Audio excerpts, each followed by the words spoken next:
Mauvaise nouvelle, la communauté africaine, vous ne pouvez absolument pas acheter des terrains à 50 000 $ ici dans la ville de Dallas, Texas, aux États-Unis. Ça n'existe pas. Je parle bien de la ville de Dallas, ici à Texas, aux États-Unis. Des terrains à 50 000 $ n'existent pas. C'est comme si je vous disais que vous pouvez aller en Côte d'Ivoire, à la zone 4, et acheter un terrain à 100 000 francs CFA. C'est impossible. Peut-être que vous pouvez acheter ça en dehors d'Abidjan, à Yamoussoukro, dans un village là-bas. C'est la même chose ici aux États-Unis, à Dallas, dans la ville de Dallas, Texas.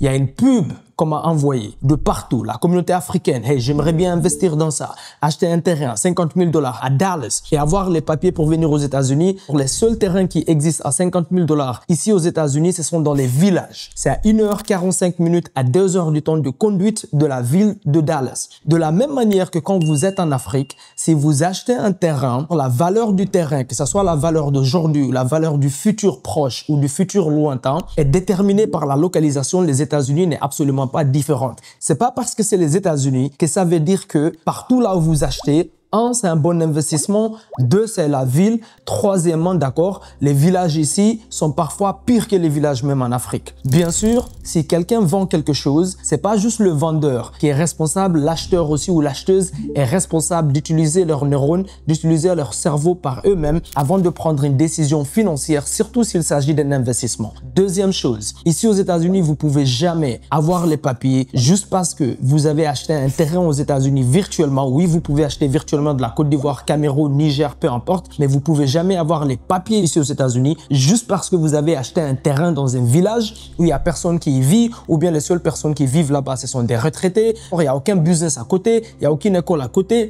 C'est à 2 heures du temps, 3 heures du temps de conduite hors de la ville, de là où vous avez acheté le terrain, et pensez que vous allez avoir les papiers aux États-Unis, ce n'est pas possible. Pire des cas, c'est que vous pouvez avoir, ou bien meilleur des cas, dépendant de la manière dont vous regardez ceci, c'est les documentations qui prouvent comme quoi vous avez un intérêt sur un terrain ici, dépendant si vous l'avez acheté ou si, comme j'ai vu sur la pub là, vous êtes tombé sur cette pub et vous avez acheté un terrain qui est censé valoir 50 000 $, mais vraiment avec l'intérêt qu'il vous charge, vous payez en tout 180 000 $ pour ce terrain. Et la valeur dans ces villages-là de ces terrains, c'est environ 18 000 $, pas 50 000 $. Donc, le meilleur scénario que vous pouvez espérer, c'est obtenir la documentation légale qui montre comme quoi vous avez soit mis un apôtre ou bien vous avez acheté un terrain ici aux États-Unis et vous aimeriez avoir un visa à l'ambassade de votre pays respectif, venir visiter votre terrain et bien sûr, il n'y a aucune garantie comme quoi à ce moment-là, vous aurez le visa. Il n'y a absolument aucune garantie. Ils vont vous demander d'autres documentations.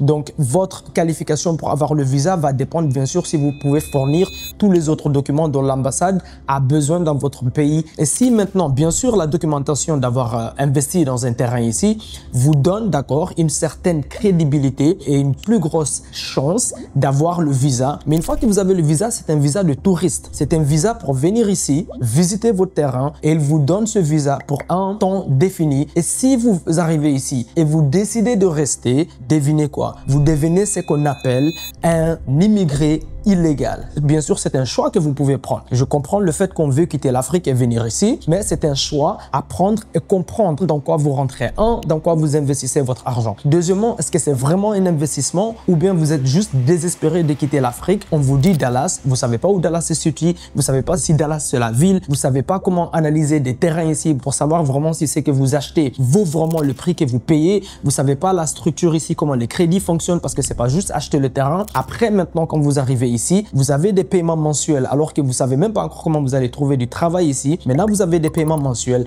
et vous avez une dette de 30 ans sur un terrain qui vaut même pas le prix que vous avez acheté. Vous arrivez ici, vous allez à l'hôtel, vous décidez si vous allez garder le terrain ou bien vous allez aller encore emprunter le financement pour faire la construction dans un village où il n'y a pas de business à côté, où il n'y a pas des écoles à côté. Et à part si vous avez atterri à New York, ici aux États-Unis, il faut savoir que les transports publics ne sont pas très développés dans la plupart des États, contrairement à New York. New York, c'est un État vraiment spécifique où même si vous n'avez pas de voiture, vous pouvez vous déplacer, vous avez le bus, vous avez les trains, vous avez les trams. Si vous venez ici à Texas, vous avez intérêt à pouvoir vous procurer une voiture très vite. D'accord? Donc si les écoles ne sont pas à côté, les hôpitaux ne sont pas pas à côté.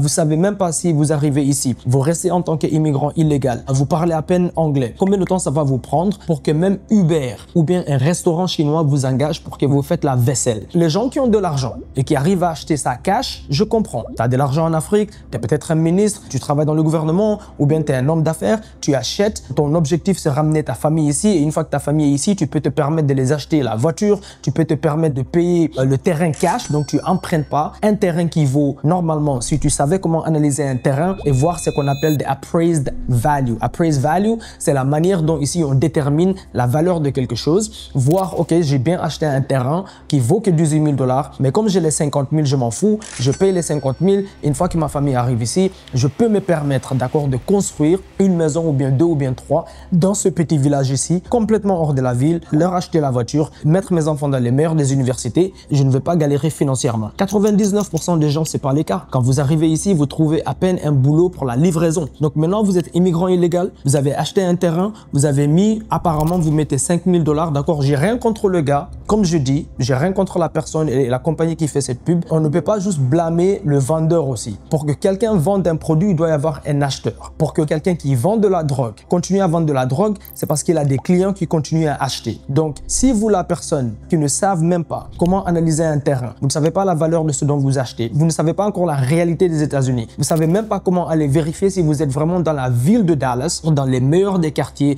à côté des meilleurs des hôpitaux, les meilleurs des écoles, ou non seulement si jamais vous décidez de construire une maison, elle va apprécier en valeur parce que vous êtes dans la localisation. Dans l'immobilier, c'est la localisation, localisation, localisation. C'est ça qui fait l'appréciation du bien. Au fur et à mesure, si aujourd'hui vous achetez un terrain à Dallas, par exemple, vous ne pouvez pas toucher un terrain moins de 150 000 $. C'est impossible. Maintenant, est-ce que vous pouvez acheter un terrain ici aux États-Unis, dans les meilleurs des quartiers, sans utiliser votre argent du tout? Par exemple, si vous êtes en Côte d'Ivoire, vous pouvez créer sur le site du IRS quelque chose qu'on appelle un ITN. C'est un numéro qui a été créé spécifiquement pour des gens qui veulent investir aux États-Unis mais qui ne vivent pas ici, d'accord? C'est comme les gens qui vivent ici, ils ont un numéro qu'on appelle un SSN, un numéro social. Si tu ne vis pas aux États-Unis, tu as besoin d'un numéro ITN. Sur le site du IRS, ça coûte environ 700 $. Une fois que tu crées ça, tu peux créer un LLC. C'est juste une compagnie, une entité. Ça va te coûter une histoire de 500 $. Et après cela, tu peux littéralement accéder à des financements ici via leur système de crédit, accéder à des financements à 0% et sécuriser un terrain dans les meilleurs de quartiers. Et tu vas obtenir la même documentation. Tu vas aller à l'ambassade, mais comme je viens de dire, tu ne vas pas avoir les papiers. C'est le visa. Au meilleur des cas, c'est le visa que tu vas avoir.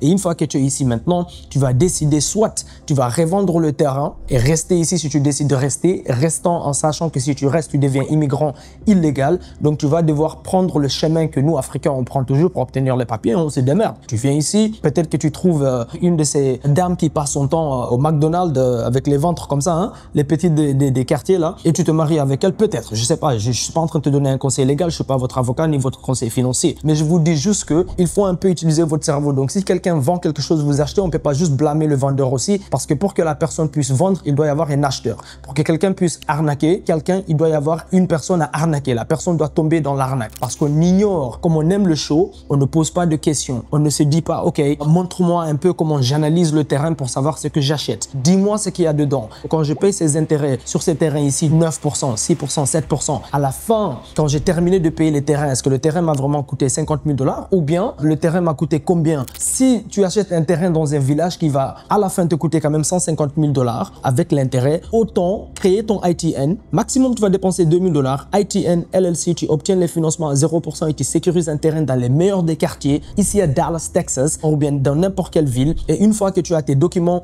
légalisés via le notaire ou bien la notaire, eh ben, devine quoi, tu prends la même documentation, tu envoies à l'ambassade et ça va te donner une grosse chance d'obtenir ton visa. Mais au moins, tu sais dans quoi tu rentres et tu sais quand tu viens ici, comment te préparer mentalement si tu décides de rester, que tu vas devoir te démerder, mais tu n'as pas des paiements mensuels de je sais pas moi, 500 $ par mois. Juste que c'est que tu arrives ici et tu n'arrives même pas à trouver un boulot chez Uber. D'accord? Au moins, si tu achètes dans les meilleurs des quartiers, pour la plupart des gens qui n'ont pas de l'argent, qui se démerdent à peine pour mettre les petits fonds là ensemble pour acheter le terrain, au moins si tu arrives ici, si tu as acheté dans les meilleurs des quartiers, devine quoi? Si tu as acheté le terrain à 150 000 $, ton pire des des cas, c'est que tu peux revendre ton terrain à 150 000 $ si tu décides de ne pas les garder, de ne pas construire. Je dis bien, le pire des cas pour toi, c'est que si tu décides de ne plus garder le terrain, de ne pas construire parce que tu es arrivé ici, tu as vu la réalité, tu as d'autres choses qui te soucient, tu veux apprendre l'anglais, maintenant tu dois trouver du boulot, tu dois te démerder pour avoir les papiers. Comment est-ce que tu vas manger demain? Tu décides, tu sais quoi, j'ai même pas envie de me casser la tête avec tout ça. Tu peux au moins revendre ton terrain pour ce qu'il vaut, pour ce que tu l'as acheté, au moins 150 000 $. Si c'est pas 10 000 à 15 000 plus, si tu l'as acheté vraiment dans la bonne localisation et que tu viens ici et que tu apprennes, par exemple, si tu es quelqu'un, même si tu viens en Côte d'Ivoire, au Cameroun, machin, tu as atteint mes cours et tu as appris comment est-ce qu'on analyse les terrains. Quand tu achètes le terrain, comment est-ce que tu peux le revendre derrière, comment est-ce que tu peux faire les démarches à la commune pour obtenir même la permission pour faire la construction, parce qu'une fois que tu fais la démarche, c'est juste une démarche administrative. Maintenant, ton terrain même, il vaut encore plus. Ça s'appelle land entitlement. Ton terrain, il vaut plus et si tu n'as plus envie de te casser la tête avec, tu peux juste prendre la documentation que tu as mis en place via la commune et donner ça à une personne qui veut bien faire la construction et leur vendre le terrain, d'accord, beaucoup plus que ce que toi tu l'as acheté. Mais si c'est dans un village où personne ne veut vivre, il n'y a que des retraités là-bas, il n'y a pas de business à côté, il n'y a pas les meilleurs hôpitaux, d'accord, il n'y a pas des gens qui déménagent là-bas, il y a plus de gens qui déménagent hors. Arrêtez un peu, qu'on utilise un peu notre cerveau, d'accord? À Dallas, Texas, je dis bien Dallas. J'ai pas dit les villages tu peux. Si tu conduis hors Dallas ici, peut-être maximum à 30-35 minutes, dans ces quartiers-là, vers le sud, tu peux peut-être acheter un terrain à 50 000, 75 000. D'accord, mais ça, c'est encore très près de la ville. Mais bon, c'est dans le sud, c'est pas les meilleurs des quartiers. C'est dans le nord que les meilleurs des quartiers se trouvent à Dallas, ok?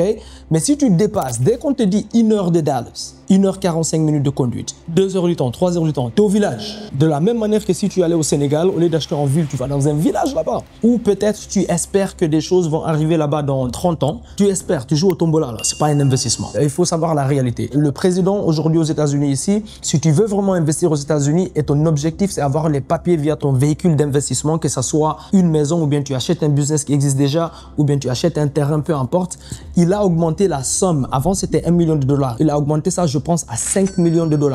5 millions de $. Si tu n'investis pas ça, tu n'auras pas les papiers avant de venir ici. Impossible. Tu auras le visa. Et tu viens ici et tu décides maintenant si tu vas rentrer après que ta visite elle est terminée, parce que c'est un visa de visite que tu as, ou bien tu vas rester, tu vas prendre une décision claire et simple. Je vais rester ici, je vais être immigrant illégal et je vais me démerder. Mais arrêtez, avant même de savoir comment analyser les terrains, comment déterminer si le terrain vaut vraiment bien, les données sont publiques ici aux États-Unis, il faut juste apprendre comment le faire. D'accord? Avant de savoir quels sont les meilleurs quartiers, les meilleurs zip codes, comment structurer un LLC avant même d'arriver ici, accéder à des financements, comment les crédits fonctionnent. Pour tous ceux qui sont intéressés, vous pouvez joindre les classes que j'ai 4 fois par semaine avec la communauté francophone. On a mardi, jeudi, samedi et dimanche. D'accord? Vous apprenez tout ça. Non seulement on vous apprend à le faire, mais on structure tout ça pour vous. Et c'est pas l'objectif, c'est pas vous mettre dans des dettes, dans des villages là-bas où vos terrains va prendre 30 ans pour apprécier en valeur. Et c'est ça seulement si vous venez ici et vous décidez que vous allez continuer à faire les paiements mensuels avant même de vous démerder pour trouver un boulot et pouvoir construire là-dessus. D'accord? Et je vais aussi faire toute une vidéo sur une formation pour vous montrer un peu comment on analyse les terrains ici. Mais pour ceux qui sont intéressés au moins d'apprendre ça virtuellement avant de prendre des décisions pareilles, s'il vous plaît, écrivez en dessous. Je vais aussi mettre notre contact ici. Vous pouvez nous contacter directement. Je suis ici à Dallas. On développe des maisons de luxe ici pour revendre pour des profits. Mais arrêtez de toujours juste, on aime trop le show. Dès qu'on voit quelqu'un bien habillé, machin, on est dedans. Non, utilisons un peu notre cerveau. Parce que tu peux pas blâmer la personne qui te vend quelque chose si tu achètes. Toi aussi, tu es à blâmer. Ok, la famille? Je vois la prochaine vidéo. Regardez la mentalité boom. Soyez brave, soyez obsédés, soyez optimistes et gardez une mentalité abondante. Boum, boum, boum.